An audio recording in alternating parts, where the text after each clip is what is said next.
Hello students, welcome back to our video lecture on active voice and passive voice. Last video session ની અંદર આપણે simple future tense જે છે એના વિશે શીખ્યા, પરિચય લીધો કે એની એક્ટિવ વાક્ય રચના શું હતી, એની પેસિવ વાક્ય રચના શું હતી. એક્ટિવ ની અંદર shall will plus verb નું મૂળ રૂપ આવતું હતું અને પેસિવ જે વાક્ય રચના આપણી જે હતી એની અંદર shall will plus be plus verb નું ભૂતકૃદંત કરતા હતા. હવે આજે જે આપણા વિડિયો લેક્ચર ની અંદર આપણે જે શીખવાનું છે એ સિમ્પલ મોડલ ઓક્સિલરીઝ છે. તો સૌપ્રથમ તો આપણને એ ખબર હોવી જોઈએ કે મોડલ ઓક્સિલરીઝ એટલે શું. તો કે મોડલ ઓક્સિલરીઝ જે છે એને આપણે સહાયકારક ક્રિયાપદ પણ કહી શકીએ છીએ. પરંતુ મોડલ ઓક્સિલરીઝ જે છે એ shall will કરતા શા માટે અલગ પડે છે? આમ જોઈએ તો shall will જે છે એ પણ એક મોડલ ઓક્સિલરીઝ જ છે, પરંતુ એ ભવિષ્યનો અર્થ આપે છે એટલે આપણે એને ભવિષ્યકાળની અંદર, સાદા ભવિષ્યકાળની અંદર સમાવેશ કરી લીધો છે. મોડલ ઓક્સિલરીઝ છે એ પણ કંઈક એવું જ કરે છે કે એ ક્રિયાપદની આગળ આવી અને વાક્યનો જે અર્થ જે છે એને બદલાવી નાખે છે. એટલા માટે આપણે એને સહાયકારક ક્રિયાપદ કહીએ છીએ, મોડલ ઓક્સિલરીઝ કહીએ છીએ અને એની વાક્ય રચનાઓ પણ અલગ થતી હોય છે. તો આજે આપણે જે ટેન્સ શીખી રહ્યા છીએ સિમ્પલ મોડલ ઓક્સિલરીઝ એ પણ એફર્મેટિવ ની અંદર, હકારની અંદર. તો આપણી જે મોડલ ઓક્સિલરીઝ છે એ કઈ છે આમ તો ખ્યાલ જ હશે તમને, છતાં એકવાર બોલી જાઉં છું. Can, could, may, might, should, must અને વુડ આ આપણી મોડલ ઓક્સિલરીઝ છે. એ વાક્યની સાથે આવે છે અને અલગ અર્થ આપે છે એટલે આપણે એને મોડલ ઓક્સિલરીઝ, સહાયકારક ક્રિયાપદ એવું કહીએ છીએ. તો આપણે હવે લેટ્સ સ્ટાર્ટ વિથ મોડલ ઓક્સિલરીઝ. તો એક્ટિવ વાક્ય રચના અને પેસિવ વાક્ય રચના આ આપણા માટે અગત્યની હતી. એ પહેલાય આપણે જોઈ ગયા કે એક્ટિવ માંથી પેસિવ, પેસિવ માંથી એક્ટિવ કરો કરતા કર્મના સ્થાન બદલે છે અને ક્રિયાપદમાં સતત રૂપાંતર થયા રાખે છે, બદલાવ આવતો હોય છે. તો આજે આપણે જે શીખવા જઈ રહ્યા છીએ સિમ્પલ મોડલ ઓક્સિલરીઝ, તો એની સિમ્પલ જે સાયન્સ જે આપણે જનરલી એવું કહીએ છીએ એની વાક્ય રચનાઓ જે છે એ કઈ હોય છે કે અલગ અલગ પ્રકારની વાક્ય રચનાઓ હોય છે. તો આપણે ફક્ત વાક્ય રચનાઓ જે છે એ જ વ્યવસ્થિત સારી રીતે યાદ રાખવાની હોય છે.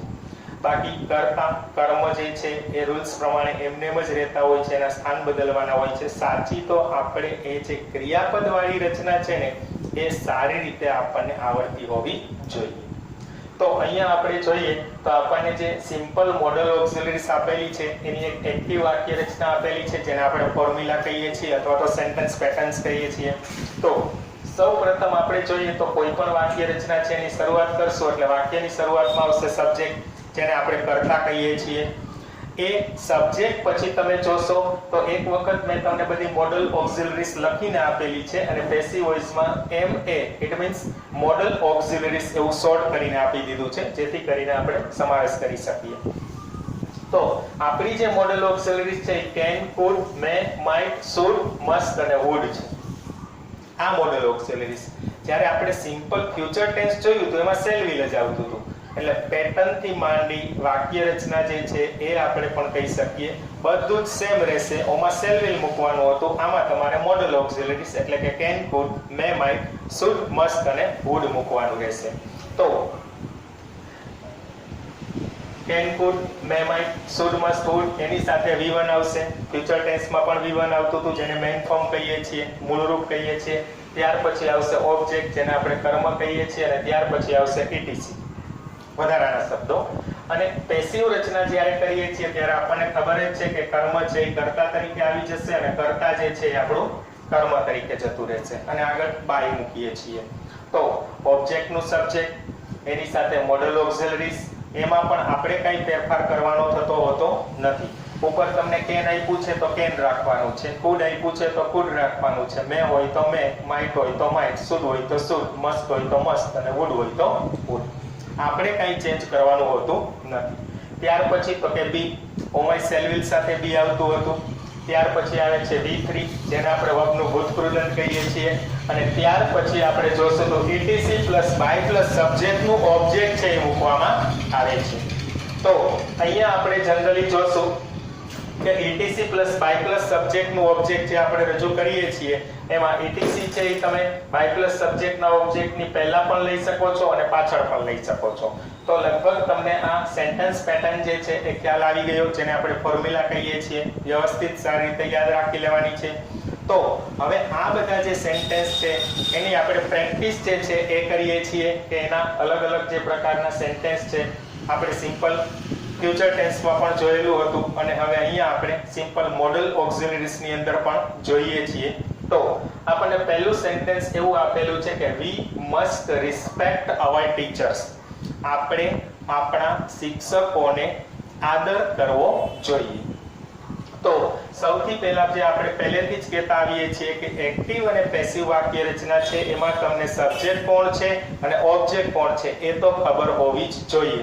તો એના માટે મેં તમને ટ્રીક આપેલી છે કે આપણો જે વર્બ છે રિસ્પેક્ટ, આદર કરવો, બરાબર છે ને, ક્વેશ્ચન કરવાનો હુ રિસ્પેક્ટ, કોણ આદર કરે તો કે વી, whom respect તો કે our teachers. અહીંયા જો સજીવ કર્મ આવે છે તો આપણને કર્તા અને કર્મ છે એ મળી ગયું છે, તો આપણે તેની પ્લેસ જે છે ઇન્ટરચેન્જ કરવાની છે અને ત્યાર પછી ક્રિયાપદ જે છે એની જગ્યાએ શું મૂકવાનું છે તો આપણી પાસે આપેલું છે કે મોડલ ઓક્સિલરીઝ પ્લસ બી પ્લસ વર્બનું ભૂતગૃદન. સેન્ટેન્સ જોઈ અને તમને એ પણ ખબર પડી જવી જોઈએ કે આપેલું વાક્ય છે એ એક્ટિવ વોઇસમાં છે કે પેસિવ વોઇસમાં. તો એનો કી પોઈન્ટ આ છે કે b + v3 જો આપણને આપેલું હોય તો સમજી લેવાનું કે આપણું સેન્ટેન્સ પેસિવ વોઇસ છે અને આપણને મોડલ ઓક્સિલરીઝ પ્લસ v1 આપેલું હોય, ક્રિયાપદનું મેઇન ફોર્મ આપેલું હોય તો સિમ્પલ છે કે આપણી એક્ટિવ વોઇસ વાક્ય રચના આપેલી છે. તો અહીંયા આ વસ્તુ છે ખાસ યાદ રાખજો, b + v3 હોય એટલે પેસિવ જ હોય. આગળની વાક્ય રચનામાં ખબર છે એમિસાર + v3 પેસિવ વાક્ય રચના, હોઝવેર + v3 પેસિવ રચના, સેલવિલમાં b + v3 પેસિવ રચના અને મોડલ ઓક્સિલરીઝમાં b + v3 તો આપણી પેસિવ વાક્ય રચના છે બનતી હોય છે. તો હવે આપણે એના એક્ઝામ્પલ છે એની પ્રેક્ટિસ કરીએ. Let's start. એટલે પહેલું સેન્ટેન્સ છે એનું આપણે ટ્રાન્સલેટ કરી લીધું. તો આપણા માટે ઓબ્જેક્ટ કોણ છે તો કે our teachers. તો our teachers જે છે એને શેના તરીકે લેવાનું છે આપણે? સબ્જેક્ટ તરીકે. અહીંયા જે કીધું છે આપણું ઓબ્જેક્ટ એક્ટિવ વોઇસ નું હોય એ પેસિવ વોઇસમાં સબ્જેક્ટ તરીકે આવી જશે. તો સૌથી પહેલા આપણે લખીએ છીએ our teachers. ત્યાર પછી તો કે આપણને ક્રિયાપદની સાથે મસ્ટ આપેલું છે મોડલ ઓક્સિલરીઝમાં, તો જે આપેલું છે એ જ વસ્તુ આપણે લખવાની છે. તો મસ્ટ નું મસ્ટ આવશે. ત્યાર પછી સૂત્રમાં જોતા જશો કે મોડલ ઓક્સિલરીઝ છે એના પછી શું મૂકવાનું થાય છે? આપણે બી મૂકવાનું થાય છે, તો બી નું બી જ રાખીએ છીએ. ત્યાર પછી v3 કરવાનું આપણે હોય છે, તો આપણને શું આપેલું છે તો કે રિસ્પેક્ટ આપેલું છે. તો રિસ્પેક્ટ જે છે એનું આપણે v3 કરીએ તો શું થશે? રિસ્પેક્ટેડ.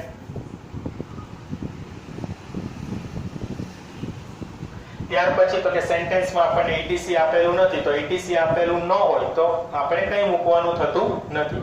તો ડાયરેક્ટ આપણે એના પછીનું સ્ટેપ લેવાનું છે તો કે બાય પ્લસ સબ્જેક્ટનું ઓબ્જેક્ટ. તો આપણો સબ્જેક્ટ કોણ છે તો કે વી છે, તો વી નું બાય પ્લસ સબ્જેક્ટનું ઓબ્જેક્ટ શું થશે તો કે બાય અસ.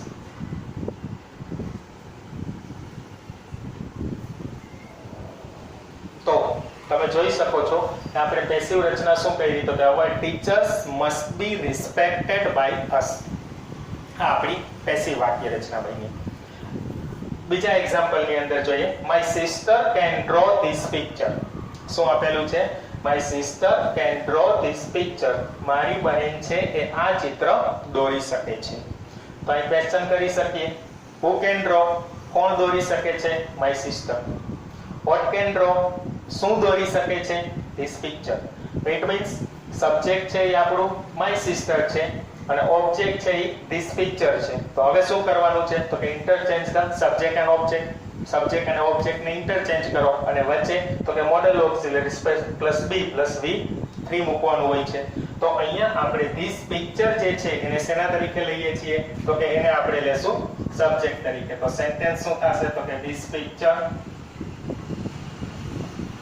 હવે એની સાથે આપણને શું આપેલું છે તો કે કેન આપેલું છે, તો જે આપેલું છે એ જ રાખવાનું છે, આપણે કંઈ ચેન્જ કરવાનો થતો નથી.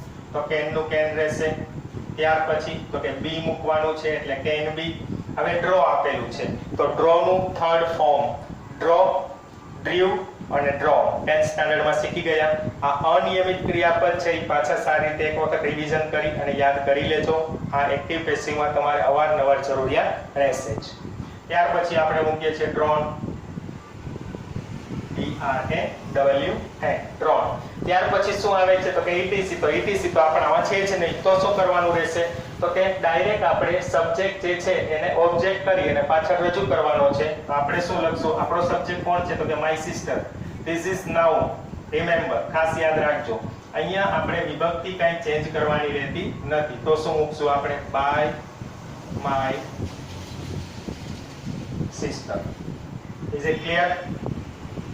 તો આખું આપણું સેન્ટેન્સ શું બને છે તો કે this picture can be drawn by my sister.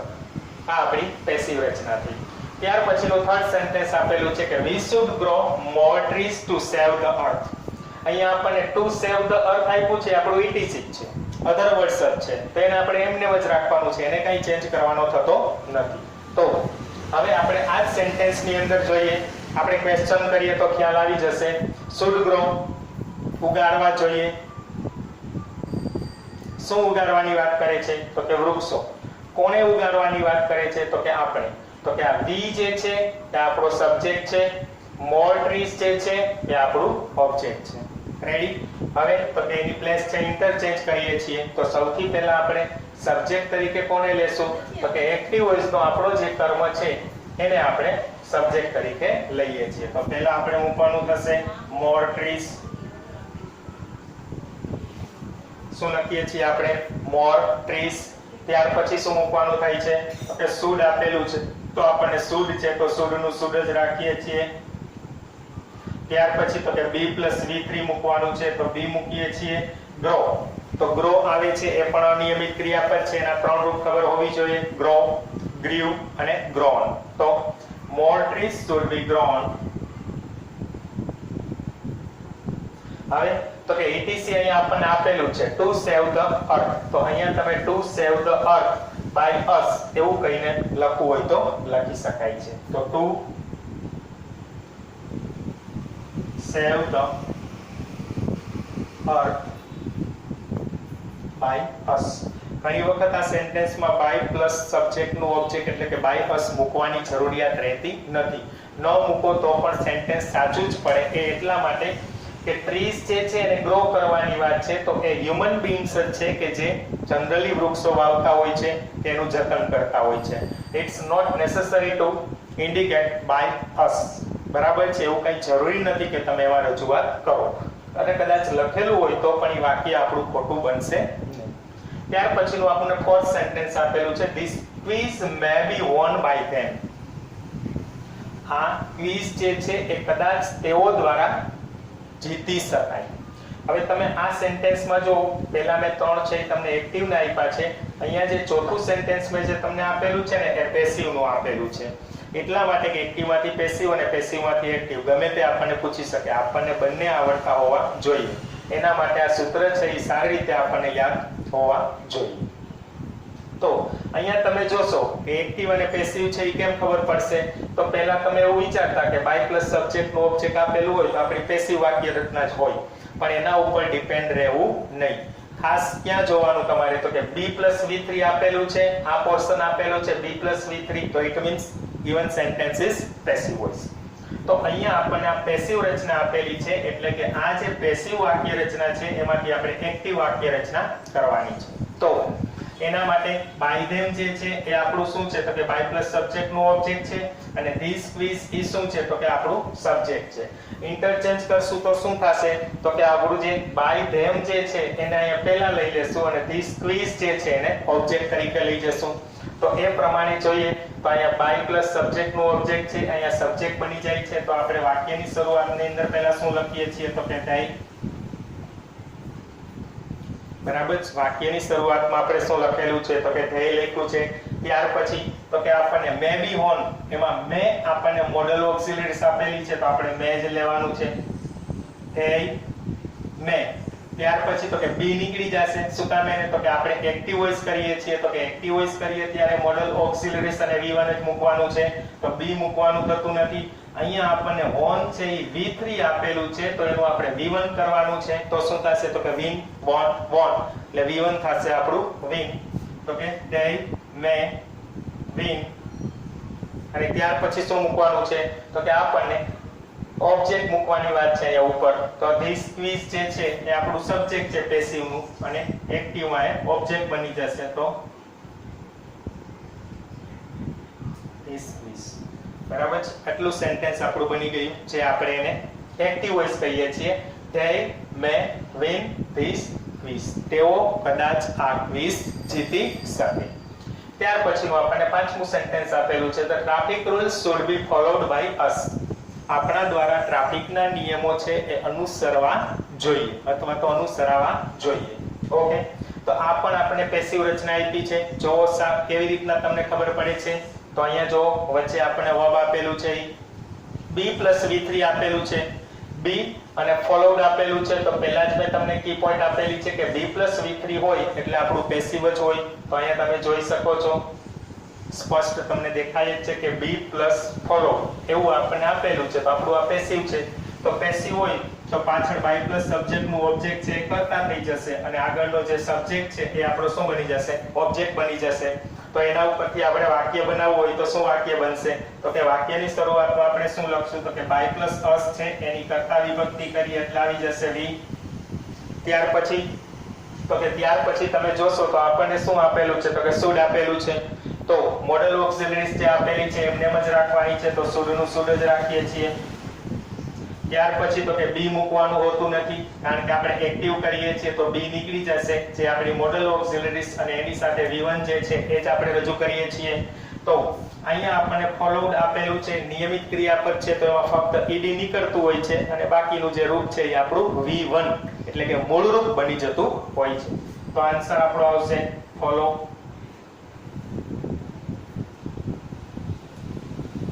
we should follow. ત્યાર પછી શું મૂકવાનું છે? તો કે હવે ઓબ્જેક્ટ આપણે મૂકવાનું છે. તો આપણે પેસિવ માં જોશું તો ક્યાં આપેલું હશે? તો કે વાક્યની શરૂઆતમાં. તો અહીંયા તમે જોઈ શકો છો તો ટ્રાફિક રૂલ્સ છે એ આપણો સબ્જેક્ટ છે પેસિવ નો. પરંતુ આપણે એક્ટિવ કરવું છે તો એ શું બની જશે? તો કે ઓબ્જેક્ટ બની જશે. તો આપણે એની આરે શું લખીએ છીએ? તો કે the traffic rules.